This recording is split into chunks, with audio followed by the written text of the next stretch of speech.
Our conversation is with Mr. Yuri Alexandrovich Bezmenov. Mr. Bezmenov was born in 1939 in a suburb of Moscow. He was the son of a high-ranking Soviet Army officer.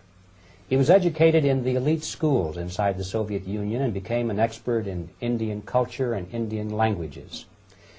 He had an outstanding career with Novosti, which was the, and still is, I should say, the press arm or the press agency of the Soviet Union. It turns out that this is also a front for the KGB. He escaped to the West in 1970 after becoming totally disgusted with the Soviet system, and he did this at great risk to his life. He certainly is one of the world's outstanding experts on the subject of Soviet propaganda and disinformation and active measures. When the Soviets use the phrase ideological subversion, what do they mean by it? Ideological subversion is the process which is legitimate, overt, and open. You can see it with your own eyes. All you have to do, all American mass media has to do, is to unplug their bananas from their ears, open up their eyes, and they can see it. There is no mystery. There is nothing to do with espionage. I know that espionage intelligence gathering looks more romantic. It sells more deodorants through the advertising, probably. That's why your Hollywood producers are so crazy about James Bond type of thrillers. But in reality, the main emphasis of the KGB is not in the area of intelligence at all. According to my opinion and opinion of many defectors of my caliber, only about 15% of time, money, and manpower is spent on espionage as such. The other 85% is a slow process which we call either ideological subversion or active measures, активные мероприятия in the language of the KGB, or psychological warfare. What it basically means is to change the perception of reality of every American to such an extent that despite of the abundance of information, no one is able to come to sensible conclusions in the interests of defending themselves, their families, their community, and their country. It's a great brainwashing process which goes very slow, and it's divided in 4 basic stages. The first one being demoralization. It takes from 15 to 20 years to demoralize a nation. Why that many years? Because this is the minimum number of years which requires to educate one generation of students in the country of your enemy, exposed to the ideology of the enemy. In other words, Marxism-Leninism ideology is being pumped into the soft heads of at least 3 generations of American students without being challenged or counterbalanced by the basic values of Americanism, American patriotism. The demoralization process in the United States is basically completed already. For the last 25 years, actually it's overfulfilled, because demoralization now reaches such areas where previously not even Comrade Andropov and all his experts would even dream of such a tremendous success. Most of it is done by Americans to Americans, thanks to lack of moral standards. As I mentioned before, exposure to true information does not matter anymore. A person who was demoralized is unable to assess true information. The facts tell nothing to him. Even if I shower him with information, with authentic proof, with documents, with pictures, even if I take him by force to the Soviet Union and show him concentration camp, he will refuse to believe it until he is going to receive a kick in his fat bottom.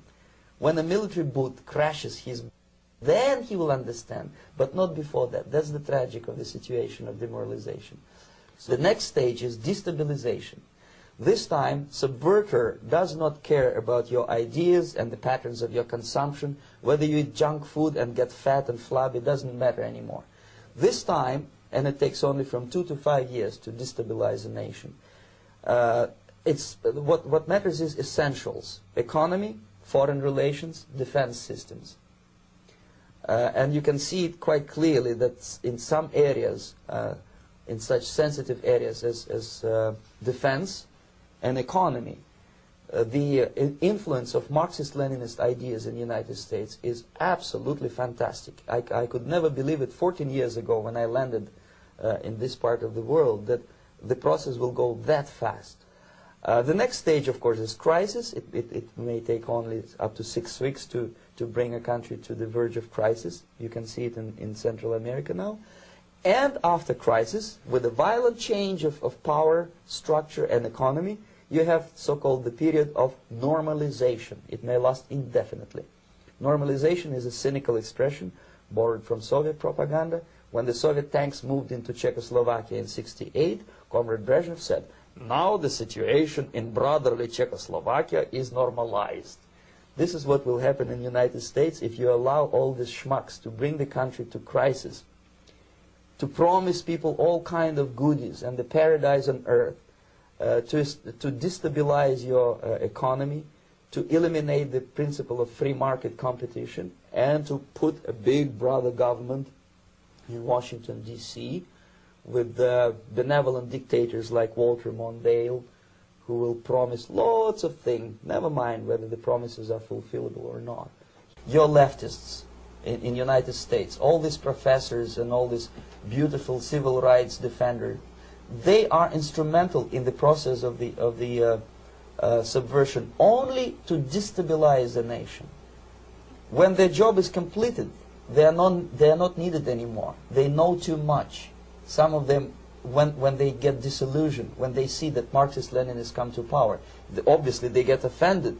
They think that they will come to power. That will never happen, of course. They will be lined up against the wall and shot. But they may turn into the most bitter enemies of Marxist-Leninists when they come to power. And that's what happened in Nicaragua. You remember most of these former Marxist-Leninists were either put to prison or one of them split, and now he's working against Sandinistas. It happened in Grenada when Maurice Bishop was already a Marxist. He was executed by a new Marxist who was more Marxist than this Marxist.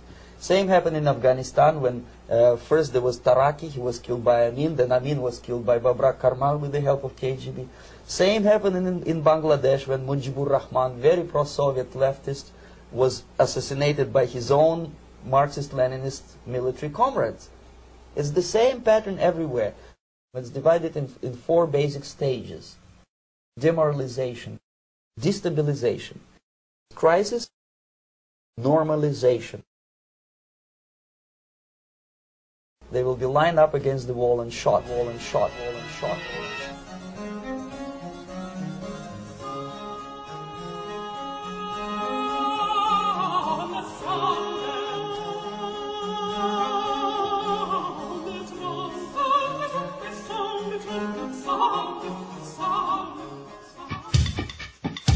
Hey!